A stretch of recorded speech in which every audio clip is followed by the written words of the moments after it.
We hear from Diana's sister, but she and others in the family are commemorating her death, speaking candidly about their grief from 20 years ago. Did you know that a key woman in the life of one of the most famous women in the world has just shared shocking news? We are talking about Lady Sarah McCorquodale, Princess Diana's older sister. She played a significant role in Diana's life and changed her destiny. Her full name is Elizabeth Sarah Lavinia Spencer, and she was born on March 19, 1955. Lady Sarah was Princess Diana's closest ally, providing vital support. However, she also contributed to the struggles that Diana faced. Now at 60 years old, Lady Sarah has confirmed various rumors about her sister. What are these rumors? How did her life affect Diana's? Let's explore that in this video. Lady Sarah's life was eventful.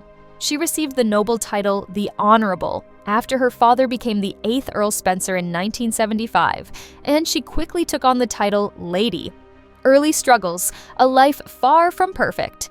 People often think of Sarah Ferguson as someone who always had it easy, as if she were born wealthy and faced no challenges.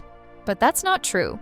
Sarah fought hard for everything, facing difficulties that could break many. One of her most challenging battles was with eating disorders in her early 20s. This struggle affected her body and her social life in excruciating ways. Let's look back at her beginnings. After finishing at Riddlesworth Hall and West Heath boarding school, where she met Diana Spencer, Sarah chose to work in London rather than lead a glamorous socialite life. At first, she led an everyday life, working in public relations and art galleries, getting by like anyone in their 20s.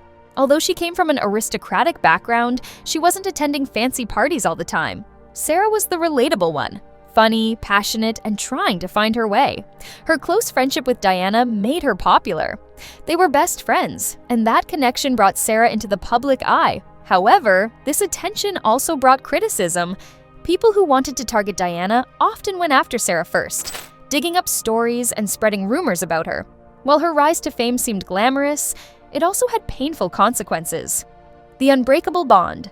Sarah as Diana's knight. The bond between Sarah Ferguson and Princess Diana was strong and unique, like a sisterhood that went beyond family ties. They supported each other through tough times. Unfortunately, enemies of Diana, including palace insiders and tabloid reporters, saw Sarah as a weakness. They hoped to exploit Sarah's loyalty to hurt Diana.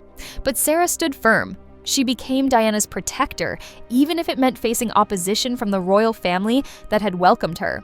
When Diana's marriage to Charles fell apart, Sarah was her rock during the turmoil. While others in the royal family turned away, Sarah became Diana's confidant and supporter. She would drop in for late-night talks, helping Diana navigate her problems and encouraging her to take charge of her duties. Sarah's encouragement gave Diana the strength to fight back and transform her personal struggles into public strength. In many ways, Sarah was Diana's secret weapon, helping her navigate the challenges of royal life. With Sarah's support, Diana was able to voice her own needs during her divorce. Sarah's connection to Diana ran deep. She was a constant source of motivation and guidance in a world that often felt more like a trap than a crown. Even when faced with harsh rumors and twisted stories, Sarah remained loyal. After that tragic night in Paris when Diana passed away, Sarah did not disappear. Instead, she kept Diana's legacy alive by supporting the causes Diana had cared about, ensuring that her friend's work continued despite the grief. Sarah represents what Diana stood for and continues to fight for children's rights and against landmines. She has become a powerful influence, smartly navigating challenges with resilience. Her life story is compelling. People often portray Sarah Ferguson as someone who had an easy life, but that's not true.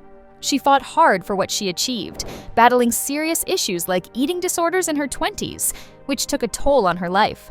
Before we delve into that, let's look at her beginnings. After attending Riddlesworth Hall and a fancy boarding school alongside Diana Spencer, Sarah moved to London to make her own way. She worked in public relations and art galleries, living the life of a typical ambitious young adult. Her deep connection to Diana drew attention to her, but it also made her a target for those who resented Diana. To hurt Diana, they would first go after her closest friend, Sarah, the almost queen, Sarah's steamy spin with Charles. Neil McCorquodale is Sarah's steady partner, but she almost married Prince Charles before Diana caught his attention. At 60, Sarah shared that she had a brief affair with Charles, which ended when she said, "I'd not marry Charles if he were the dustman or the King of England." After their breakup, she stayed in touch with his friends and helped her sister Diana meet him. This meeting changed Diana's life and the royal family forever. Princess Diana was born on July 1st, 1961, as the fourth of 5 siblings and grew up near Sandringham. Her family life was complicated. Her parents divorced when she was 7, leaving her with her father. She had a tense relationship with her stepmother.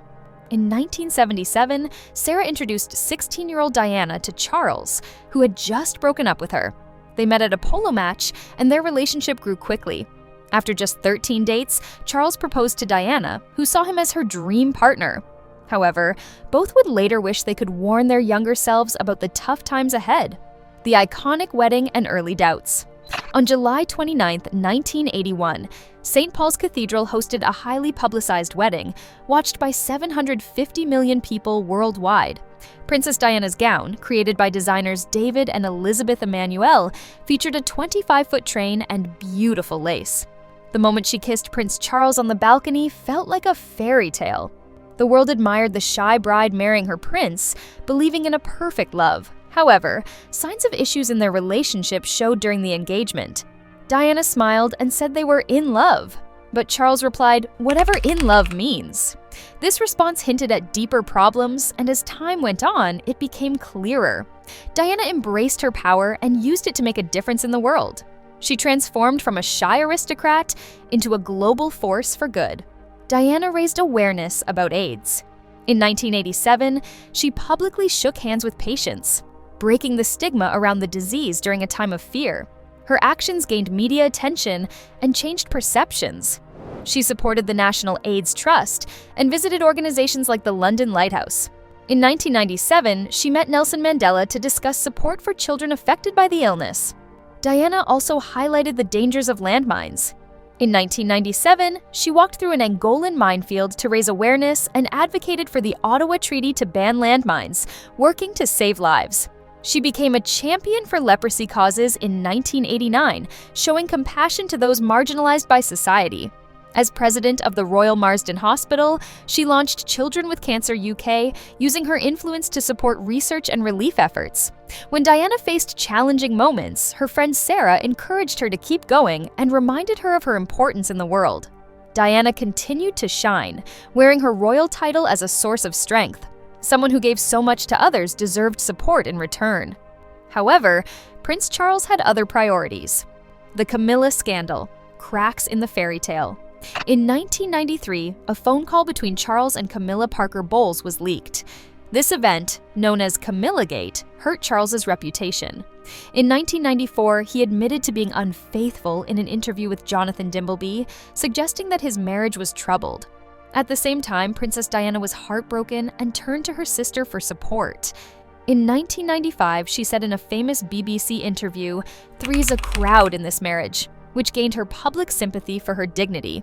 In 1992, the Queen stepped in, leading to a separation that was finalized in 1996. Diana and Charles divorced, and although Diana lost her HRH title, she focused on raising her sons, William and Harry. She found peace in her life and began a relationship with Dodi Fayed. However, on August 31st, 1997, their car crashed in Paris while being chased by paparazzi. Dodi and the driver died immediately, and Diana died from her injuries by 6 a.m., shocking the world. Charles and Diana's sisters flew to Paris to bring her home. At her funeral, her sister gave a touching eulogy.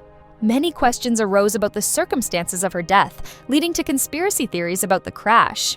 Trevor Rees-Jones, the surviving bodyguard, said he could not remember what happened, leaving many people wondering what truly occurred that night.